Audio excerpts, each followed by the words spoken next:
Esta é a história do dia da Rádio Observador. Sócrates vai mesmo ser julgado por corrupção? Não existe qualquer regra da experiência ou da lógica que nos permita fazer uma ligação entre um evento e outro, e muito menos ao arguido José Sócrates. Apenas com recurso à especulação e à fantasia será possível concluir nos termos enunciados na acusação. A 9 de abril de 2021, em direto nas televisões e nas rádios, foi possível ver e ouvir o então juiz de instrução, Ivo Rosa, anunciar e explicar as suas decisões em relação à Operação Marquês. Na apreciação feita pelo magistrado, a acusação praticamente ruiu. José Sócrates, sentado no banco dos arguidos, ouvia Ivo Rosa. Dos 31 crimes de que vinha acusado, sobrariam apenas 6. O Ministério Público, responsável pela investigação e pela acusação, recorreu desta decisão para o Tribunal da Relação. E essa decisão, da Relação, foi conhecida esta quinta-feira à tarde. E é sobre este caso que vou conversar com Sara Antunes de Oliveira, subdiretora do Observador, jornalista que tem acompanhado a Operação Marquês nos últimos 10 anos. Eu sou o Ricardo Conceição e esta é a história do dia, de sexta-feira, 26 de janeiro. Bem-vinda, Sara. Obrigada, Ricardo. Antes de irmos à decisão do Tribunal da Relação de Lisboa, importa perceber como chegámos aqui. E para isso temos de recuar a 9 de abril de 2021, quando, à tarde, o então juiz de instrução Ivo Rosa comunicava as suas decisões aos arguidos e também ao país. O que é que foi decidido então por Ivo Rosa? Na prática, Ivo Rosa destruiu a história que o Ministério Público nos tinha contado em 2017 com a acusação, a história de um grande corruptor, Ricardo Salgado, e um grande corrompido, José Sócrates, com uma série de figuras importantes à volta, Zeinal Bava, Henrique Granadeiro, Armando Var, etc. Ivo Rosa olhou para as provas reunidas pelo Ministério Público e concluiu que nada disso aconteceu. Reduziu, aliás, o processo a 2 ou 3 pequenos núcleos e, no essencial, fez desaparecer a corrupção da Operação Marquês. Só admitiu a existência de um crime de corrupção num caso entre Carlos Santos Silva e José Sócrates, o que o levou, aliás, a dizer que Sócrates mercadejou com o cargo de primeiro-ministro. Com efeito, não há corrupção para além ou fora do exercício do cargo, só mercadejar com as ações do serviço, contendo com os valores ou com os bens jurídicos protegidos pela incriminação do crime de corrupção. Ou seja, pôs o lugar que ocupava em São Bento à disposição dos negócios do amigo Carlos Santos Silva. Só que em relação a isso, disse também Ivo Rosa, não havia nada a fazer, porque esse crime já estava prescrito. E na origem de algumas dessas decisões, estamos a falar de prescrição, está uma questão jurídica relacionada com a forma como o juiz Ivo Rosa entende que se deve começar a contar o prazo para a prescrição nos casos de corrupção, é isso? É, na verdade, uma mera questão de interpretação. A forma como há duas visões na forma como se olha para esse prazo. Ivo Rosa entende que o prazo de prescrição começa a contar quando há um acordo entre o corruptor ativo e o passivo. No momento em que eu te prometer pagar-te para me beneficiar numa história do dia e tu aceitares, aí começa a contar esse prazo para o juiz Ivo Rosa. Só que outros juízes, o Ministério Público e juristas, e também as juízas do Tribunal da Relação decidiram agora da mesma maneira, para esse o prazo de prescrição só começa a contar quando é efetivamente pago a última tranche por esse benefício, ou seja, no momento em que eu te fiz essa última transferência pelo teu favorecimento nas histórias do quando dia. Quando é efetivamente paga a contrapartida. Exatamente, não é? E no caso de ser paga em várias tranches, só quando fosse paga a última tranche desse acordo de corrupção. E foi isso que as juízas concluíram agora, e por isso é que voltaram a pôr os crimes de corrupção na Operação Marquês. Mas, Sara, tudo isto foi em 2021. Tudo isto, a decisão de Ivo Rosa. Isto há praticamente 3 anos. Por que é que se demorou agora tanto tempo a chegar a esta fase? Em parte por prazos normais, previstos na lei, ou previstos para este processo, que é um processo enorme, em parte por causa de um problema jurídico grande que foi preciso resolver. Primeiro, o Ministério Público teve direito a 4 meses para apresentar o recurso, por causa desta dimensão do processo. Normalmente são 30 dias, mas concordou-se que deviam ter direito a 120 dias para fazer o recurso. Durante esse tempo, porém, o juiz Ivo Rosa decidiu mandar para julgamento aqueles núcleos pequenos de crime que vimos que ele manteve da Operação Marquês. O que significa que o processo por si passou para o juiz de julgamento na comarca de Lisboa. Ora, quando passaram os 4 meses de prazo para o recurso do Ministério Público e o Ministério Público entregou efetivamente o seu recurso, esse juiz de julgamento que tinha recebido o processo, no caso até era uma juíza, disse que não lhe competia recebê-lo, só tinha recebido o que era para julgar, não tinha que receber um recurso daquilo que tinha sido decidido não julgar. Só que Ivo Rosa recusou receber também o recurso. E então foi preciso ir para o Tribunal da Relação para que o Tribunal da Relação decidisse qual dos juízes é que tinha de receber o recurso do Ministério Público. E o Tribunal da Relação deu razão à juíza de julgamento e ordenou a Ivo Rosa que recebesse finalmente o recurso do Ministério Público. Então podia ter ficado resolvido aí, não?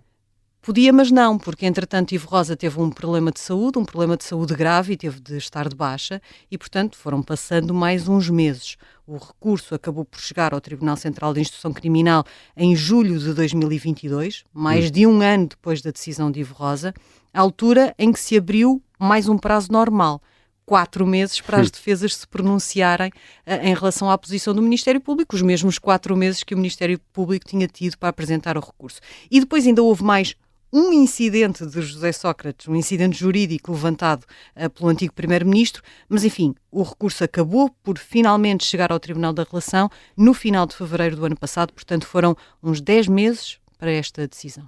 Na prática demoraram 3 anos, mas foram Certo. 10 meses, não é? Para E decidir. agora o Tribunal da Relação entendeu que o recurso do Ministério Público tinha razão de ser na totalidade? Ou... No essencial, Quase. sim. Naquele núcleo central daquela história contada pelo Ministério Público, sim. É por isso que se mantém os crimes de corrupção.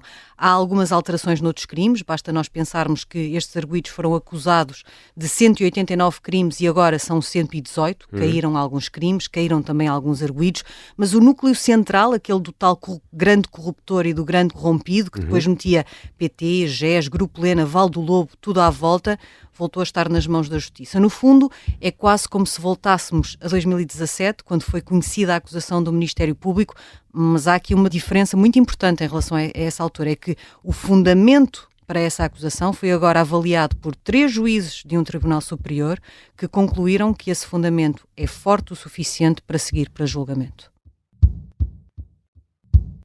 Já voltamos à conversa com Sara Antunes de Oliveira, subdiretora do Observador, que tem acompanhado esta Operação Marquês nos últimos 10 anos. Continua aqui a pairar uma pergunta. Sócrates vai mesmo ser julgado?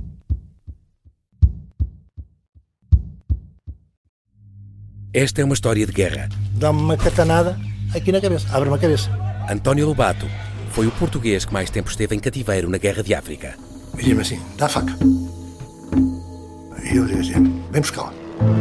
O Sargento na Cela 7 é uma série para ouvir em 6 episódios que faz parte dos Podcast Plus do Observador. É narrado por mim, Pepe Rapazote, e tem banda sonora original de Noiserve. Os Podcast Plus do Observador têm o apoio da Onda Automóveis. Regressamos à conversa com Sara Antunes de Oliveira, subdiretora do Observador e também habitual anfitriã da História do Dia. Sara, como explicavas há pouco, a decisão de Ivo Rosa dava uma machadada, acho que a palavra não é exagerada, na acusação e os crimes de corrupção acabavam por cair por terra. Agora, que crimes confirma a relação de Lisboa em relação ao arguido José Sócrates? Além dos crimes de branqueamento de capitais e fraude fiscal, recupera os 3 crimes de corrupção passiva relativos a 3 corruptores. Considera que há indícios suficientes para julgar José Sócrates por, alegadamente, ter sido corrompido por Ricardo Salgado, em primeiro lugar, em negócios relacionados também com o Portugal Telecom, o Grupo Lena, que terá sido alegadamente beneficiado em obras públicas, e o Grupo Val do Lobo, num caso que também está relacionado com o financiamento da Caixa Geral de Depósitos a este empreendimento de luxo no Algarve. E também o amigo do ex-primeiro-ministro, Carlos Santos Silva, acaba por ter de responder por vários crimes. É pelo menos a decisão, não é? É, aliás, o que tem o maior número de crimes. São 23. Carlos Santos Silva surgiu na visão do Ministério Público, aquela primeira visão de 2017 na acusação, como o testa de ferro do amigo de juventude, José Sócrates, um homem que tinha muito dinheiro em contas no estrangeiro, fruto de grandes negócios, uma casa em Paris, habituado a férias de luxo no estrangeiro, mas que afinal seria só o fiel depositário desse dinheiro e desses bens, que segundo a acusação eram na verdade as luvas que José Sócrates foi recebendo ao longo dos tempos. O juiz Ivo Rosa tinha contrariado essa ideia, deu-lhe um papel completamente diferente, disse que ele tinha sido afinal o corruptor ativo de Sócrates naquele tal crime do mercadejar do cargo que Ivo Rosa reconheceu, mas que deu como prescrito. Agora o Tribunal da Relação recuperou a forma original e Carlos Santos Silva responde por 2 crimes de corrupção passiva e ativa, mas este de corrupção não relativo a José Sócrates, 14 crimes de branqueamento de capitais e 7 crimes de fraude fiscal. E há outros protagonistas sonantes neste caso, estou a lembrar-me Ricardo Salgado, Sana Albava, Henrique Granadeiro, por exemplo. Há outros protagonistas. Sim, que voltam a estar aqui. Ricardo Salgado, já falámos, já sabemos, naqueles núcleos que Ivo Rosa mandou para julgamento, um deles é relativo a Ricardo Salgado, mas sobre o desvio de um dinheiro através do saco azul, a S Enterprises, o alegado saco azul do GES, mas Ricardo Salgado aparecia aqui como grande corruptor. Essa figura volta nesta versão definida agora pelo Tribunal da Relação, mas além dele, Bava e Granadeiro, os gestores da PT também tinham desaparecido do processo completamente, em relação a eles tinha caído tudo, Exato. não havia nada. Eles regressam e vão ser julgados por corrupção. O Tribunal considera que há indícios de que eles possam ter sido corrompidos por Ricardo Salgado para porem a PT à disposição do Grupo Espírito Santo. E, além disso, respondem também por branqueamento de capitais e fraude fiscal. Neste momento, o que tenho a dizer-vos é que eu não me conformo com esta decisão, vou recorrer dela, vou apresentar um recurso dela, vou pedir a outros olhos que considerem o que está escrito e que decidam de outra forma. Mas, Sara Antunes de Oliveira, é possível a José Sócrates recorrer desta decisão? Dos fundamentos desta decisão, num recurso para o Supremo Tribunal, não é possível recorrer. José Sócrates disse várias vezes na reação a esta decisão da Relação que ia recorrer da substância da decisão. Isso não é possível. Só para deixar claro, a lei não permite recursos para o Supremo Tribunal de Justiça de decisões de pronúncia num processo. O que é possível fazer, isso sim, é recorrer para o Tribunal Constitucional, mas aí não é recorrer da matéria que está dentro de um processo, é da forma como ele foi conduzido. Exatamente. Podemos alegar... Explica lá bem isso. Um arguido pode alegar que na condução de um determinado processo foi violada uma norma da Constituição e por isso recorre ao Tribunal. Os seus direitos de defesa foram limitados, foi, enfim, uma série de coisas. Sobre matérias constitucionais. Exatamente, e sobre questões de direito, de forma, e não de conteúdo ou de substância, como diz José Sócrates. Agora, José Sócrates pode fazer várias coisas, todas elas legítimas e legais, previstas na lei, que hão de seguramente atrasar a chegada do processo a julgamento. Pode, por exemplo, apresentar na mesma um recurso para o Supremo. A Relação vai dizer que ele não pode recorrer para o Supremo, que a lei não permite, e José Sócrates pode apresentar uma reclamação ao Supremo porque a Relação não o deixou recorrer ao Supremo. Ok? Só isto já vai levar alguns meses. Só isso já dá mais uns meses. Exatamente. E depois pode apresentar outras reclamações, quando recorrer ao Tribunal Constitucional, que seguramente fará, e o Tribunal da Relação decidir, por exemplo, que esse recurso não tem o efeito suspensivo, ou seja, que o caso pode na mesma seguir para julgamento enquanto o Tribunal da Relação decide, José Sócrates pode reclamar dessa decisão para o Supremo. E depois ainda pode pedir aclarações da decisão, pode alegar nulidades, pode levantar incidentes de recusa dos juízes que lhe calharem no julgamento, enfim, uma série de instrumentos legais, são todos legais, mas que podem de facto atrasar ainda muito o início do julgamento que foi ordenado agora pela Relação. Mas, Sara, isso leva-nos à grande pergunta que faz o título deste episódio: será que Sócrates vai mesmo ser julgado? E aqui o mesmo deve ser acentuado? Neste dia, perante esta decisão, à hora a que estamos a gravar esta história do dia, e se tudo terminasse aqui, a minha resposta seria sim, José Sócrates vai mesmo ser julgado. Mas, desculpa, há um mas. Há sempre um mas. Até esse julgamento começar, o Tribunal Constitucional pode, por exemplo, ainda decidir o contrário, não é? Na verdade é para isso que servem os recursos. Se fosse possível recorrer de uma decisão, mas já se soubesse que ela não ia dar em nada, não fazia sentido haver recursos. Portanto, temos sempre de admitir a possibilidade de José Sócrates poder alegar uma inconstitucionalidade na forma como tem sido avaliado o seu caso e, portanto, o processo cair.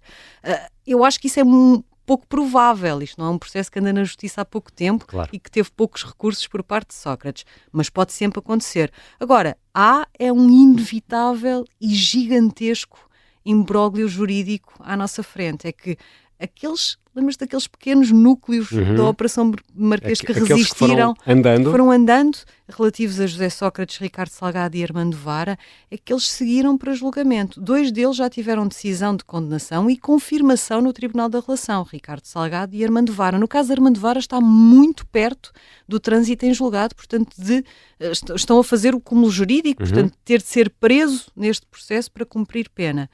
O que é que vai acontecer agora quando o processo principal, afinal, vai também ser julgado? E o que é que vai acontecer em relação ao que diz respeito a José Sócrates? Os factos que foram separados são julgados nesse outro processo e estes factos são julgados. Eu não quero imaginar o que é que vai acontecer, mas isto abre muito caminho para muita reclamação, para muito recurso, para muitas dúvidas na justiça, e o que eu sei é que tudo isto seguramente não terá uma resolução rápida. Sara, e claro que há aqui uma outra dimensão sobre a qual importa refletir também. Há a dimensão política e a confirmar-se esse julgamento. Vamos ter um ex-primeiro-ministro a ser julgado por corrupção. Temos o atual ex-primeiro-ministro António Costa com o nome envolvido em suspeitas de tráfico de influências e corrupção. Temos o presidente do Governo Regional da Madeira constituído arguido noutro caso de suspeitas de corrupção. E temos eleições a 10 de março. Vai ser impossível evitar uma contaminação da política por estes casos? Pela Operação Marquês eu acho isso difícil e por causa de uma diferença óbvia no tratamento destes processos. É que na altura da Operação Marquês e da detenção de José Sócrates, o PS estendeu imediatamente um cordão sanitário a separá-lo. Aquela que seria Sócrates. A sua verdade. Não é? Exatamente. E declarou que à justiça o que era da justiça. Isso, aliás, levou José Sócrates a sair do partido, a desfiliar-se. No caso de António Costa, há uma diferença gigantesca. É que António Costa e o PS culpam o Ministério Público diretamente, com todas as letras, pela queda do governo. E por muito que Pedro Nuno Santos tenha vindo dizer, na altura em que apresentou a candidatura, que não ia andar nos próximos meses a falar sobre isso, que o caso estava arrumado, o tema estava arrumado para a campanha, essa tese não vai desaparecer. Portanto, esse cordão sanitário não existe. Quanto à Madeira, alguns partidos já pediram a demissão de Albuquerque, e seguramente não se vão esquecer da posição de Luís Montenegro em relação a este processo, sobretudo tendo em conta a posição que teve em relação a António Costa. Portanto, no caso de Sócrates, diria que não, já não há essa ligação. Nos outros dois, é inevitável que sim. Obrigado, Sara. Obrigada, Ricardo. Sara Antunes de Oliveira é subdiretora do Observador, é jornalista e desde o início tem acompanhado o processo Marquês. E é também habitual anfitriã aqui da História do Dia. Neste episódio, ouvimos sons retirados da emissão especial da Rádio Observador, que a 9 de abril de 2021 acompanhou a leitura da decisão instrutória de Ivo Rosa. O som de José Sócrates que ouvimos foi registado pela RTP3. A sonoplastia é do Artur Costa, a música do genérico do João Ribeiro. Eu sou o Ricardo Conceição. Até segunda.